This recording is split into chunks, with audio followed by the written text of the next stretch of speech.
स्वामीनाथ ब्याही अहाँ के जेहे मान छला त किए हमरा गौना करा के अपने महल में बैसा देला दोसर देश जाए के लेल अपने तैयार भ गेल किया प्रिय कन्या सुन लिया बारी वही जो समुद्र में मिलती नारी वही जो पति संग जलती। हे जीवन साथी हम बाबा की वचन का या बाबा की या नजर में हम अनेकों देश भरवन कैलों आ बाबा की बात पर नहीं चला अपने के महल में रहो। प्रिय कन्या स्वामीनाथ बोलू ना लिए ठीक है अब दुनिया संसार आगे गेला देला भ गेल हे ब्याही आई दिन से नहीं जेबे कभी नहीं जेबे अहाँ के महल में बीतेबे। लिए अहाँ के एकटा गप सुना रहल छी बोलू हो पासा के बांसुरी बाजत लागे श्री राम जय राम जय जय राम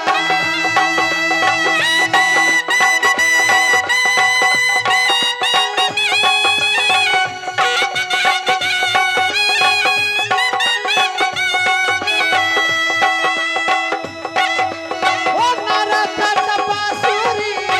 बाजत लागे श्री राम जय राम जय जय राम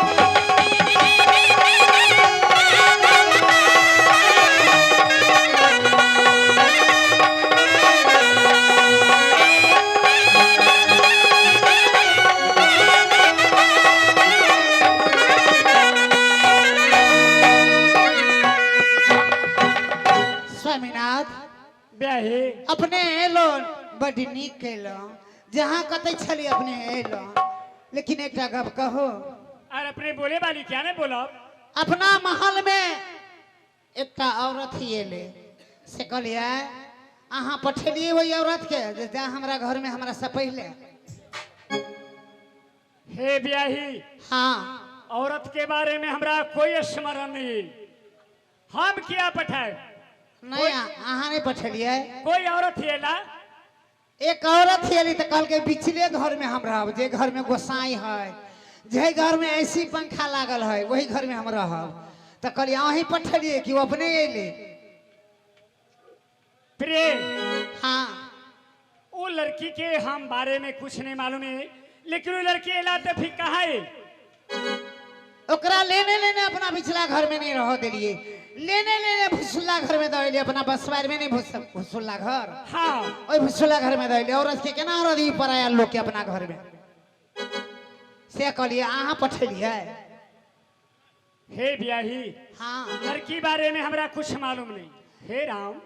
हमरा तो विश्वास नहीं होया आया ओते दिन रहलिए बसलिए कुछ कैलिए हमरा तो भगवान फूसे के घर देने हैं हम कहाँ करिए चेक कोठा हमरे है ये उकेलाइए ले के मतलब अहाँ हबे कहने हमरा विश्वास होया और हम लड़की के बारे में नहीं पूछी छी हाँ। हम नहीं मालूम है लेकिन कहाँ रखने सु लड़की के मंगाऊ। अच्छा ठीक है अहाँ भैया रहिया ये मंत्री साहब हे राम वो लड़की कहलिया स्वामीनाथ के पूछलिए स्वामीनाथ जहाँ कोनो औरत के पठेलिए तो कहे छथिन हम नहीं पठेलिए अहाँ एक गप करू किरियो कहलिए खेला तो किरियो खा ले के जे हम नहीं पठेलिए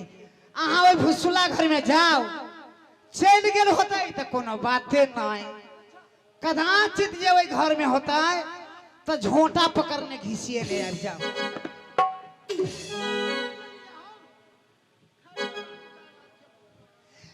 या बरातिया लागे सीताई पिया गाई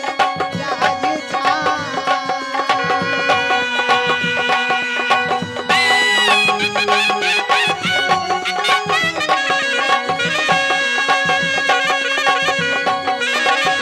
सोना के मन तीर पिया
के ले ले ताले झोटा पकड़ के ताले पाभर नाक तो दोनों से पोटा लगे तो ताले छोड़ को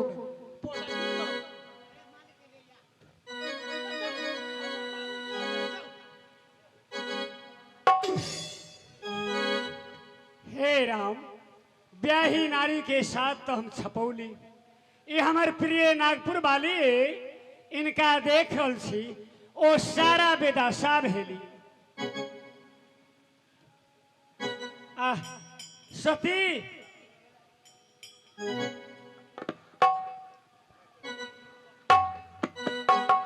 आइए, ये मंत्री जी अपने कैला बोला के ले लिए भूसा वाला घर में से हमारे स्वामीनाथ ये हुए हमारे घर वाला है आ गेल है तो चलो ना लिए हम जाए छी त स्वामीनाथ से भेंट घाट कर लिए जाए छी।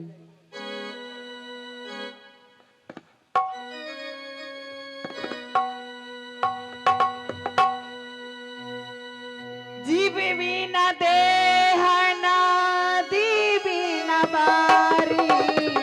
जैसे विनाथ पुरुष बिना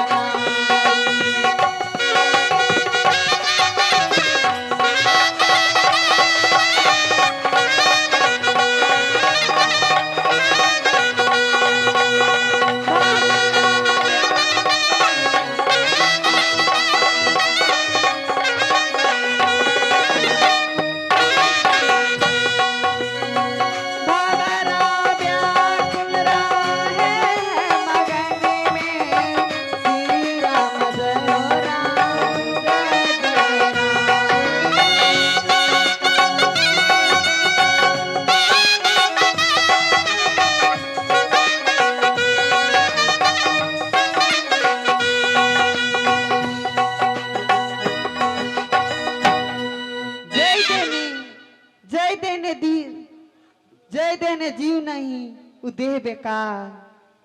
जय बारी ने जय नदी ने पानी नहीं वो नदी बेकार,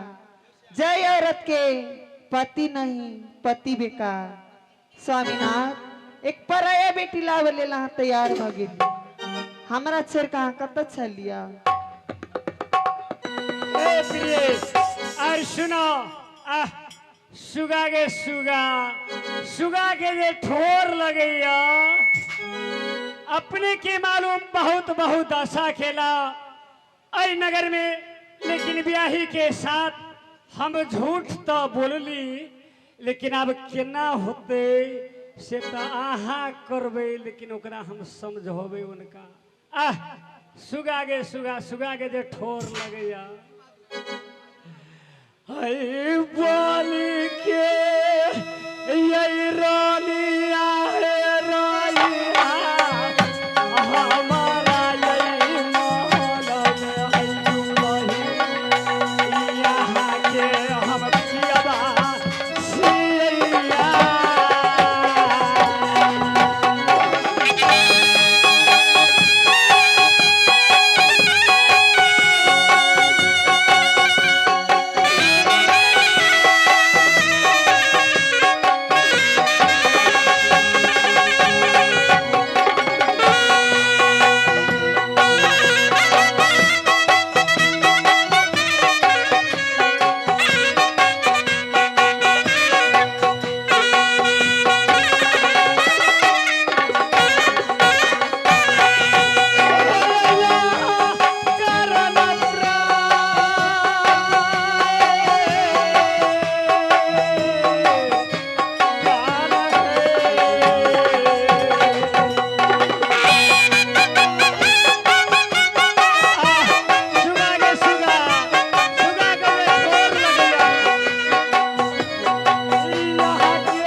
के समझावा दिया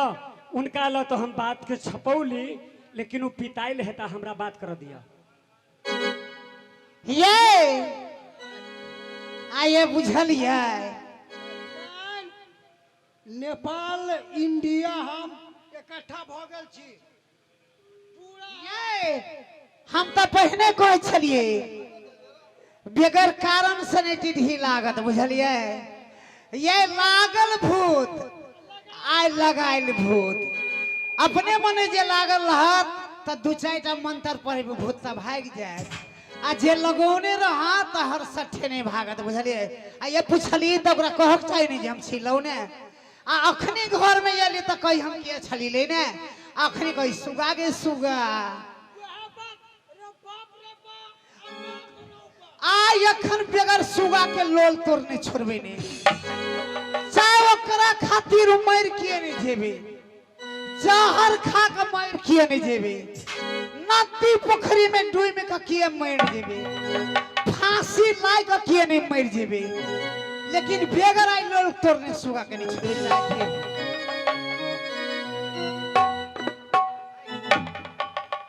ब्याही अर्शिल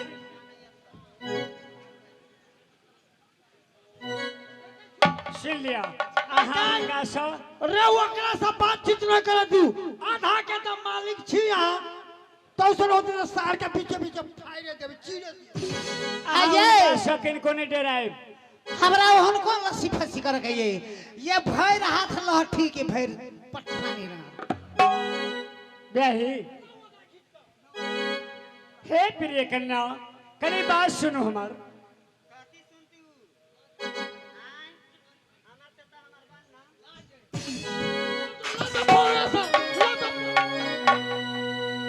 या बुढ़ारी के या ला पिया हुआ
घर वाला चलिए से घर वाली यहाँ के छोड़बे नहीं कोई लगा। हम तो केनो पर घर के बेटी हमरा छोड़ल के आपत्ति आई छी ना। सुन लिया हे प्रिय, या ब्याही के हम या परमात्मा की समान माने छली। अनेकों मेरी आवाज लगेली, आवाज नहीं सुन रहे कि हे ब्याही हम जरूर या नागपुर शहर से या नागवंती सती के लेली इनका छोट बहन माइन को या छोट कदर करब, अपने के सेवा बनगी समता करब, लेकिन कनिको बात के ब्याही बुझे वाली नहीं। या भारी सभा में सारा प्रतिष्ठा हनन कर देला। खैर ब्याही एक बेर और उनका समझावे ब्याही प्रिय कन्या, जरूर हम नागपुर शहर से या सती की डोली लेवली अहाँ लहा बात छपौली। इनका छोट बहन मान का अपने कदर करूं, अपने बुझे वाली या पढ़ी लिखी या ज्ञान के भंडार अपने सती लोग अपने हमार बात के या कदर कर चलू। ये उ केना छोट बहिन बुझता सौतीने कहा ई बुझलिए। अहाँ दे छै एकरा दुलार मुनार कथिला शरम नहीं लगे बोभ का टांग पकड़ के चीर लगे से। तोरा सन मर्दबा के जीनाई मुश्किल है ई दुनिया में। देखे छिए चोर बोले जोर से आ लबरी बोले टपसनी।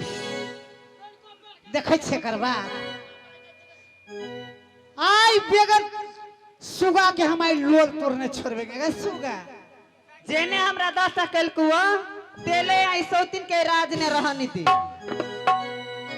ये कौन नगरिया उड़रिया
नागिन नागिन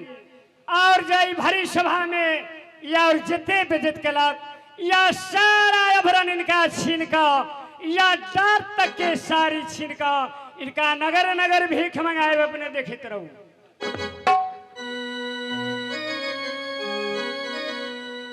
या बचना बेजती आ गई तू समान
प्रतिष्ठा हनन कैला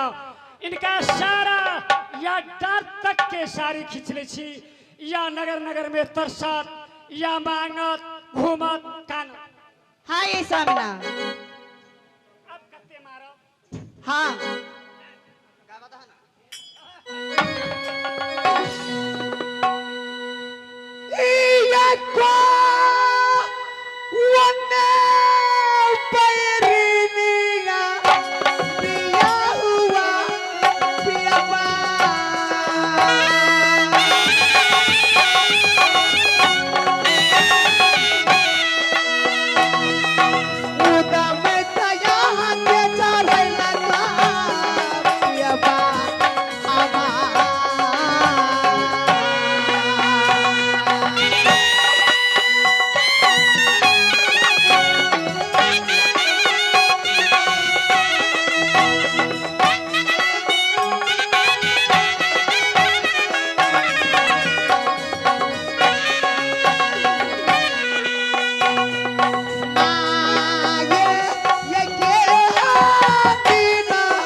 सती या नागिन या लाख लाख रुपया ऐसी के साड़ी लगावे वाली महल में लेकिन इस सारा महफिल में या माँ बहन की सामने या सारा प्रतिष्ठा गमा देला या सुन लिया आस पास में बासोपट्टी बुंदलेखर या मानपट्टी मरिया कोनो गांव में यदि कोई माँ बहन या कोई दर्शक यदि या नागिन के मदद कैला तो दोनों प्राणी और उनका दरवाजा पर चलो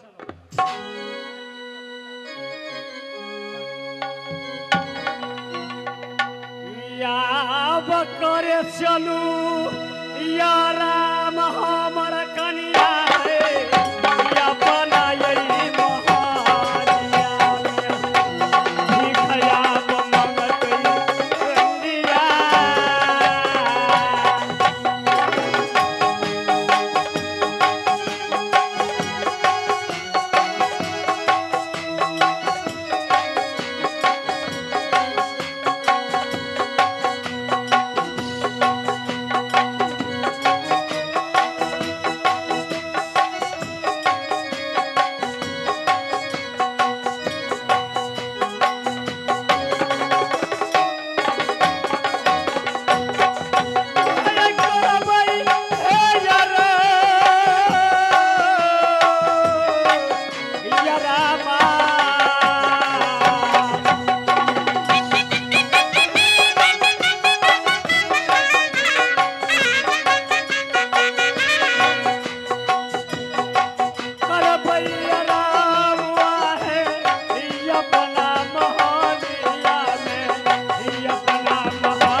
दूसरे नौकर रखबै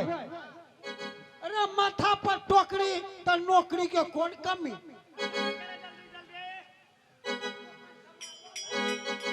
जते सामान हम सब छीन लू हे हाँ ये आ तुम्हारी बातें नहीं सुनी छी ये कहू ना ये या जल्दी जल्दी या बिहान भगल सब कथू छीन ली और इनकर आराम में चलू हमरा निंद्रा नहीं बर्दाश्त हुई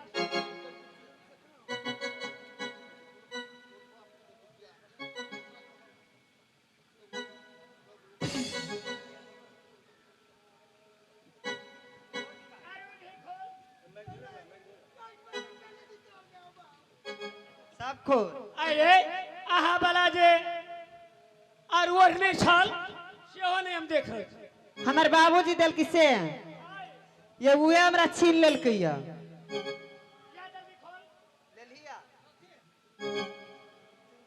या तो हमरा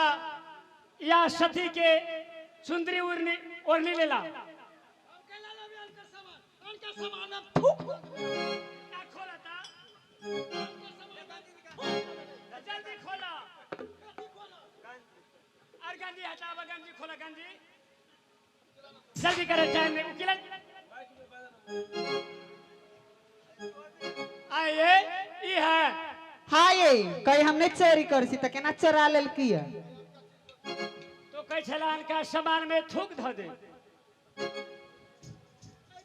लालसा आ गेल ग हमारे एक पुतो हुआ है कि ना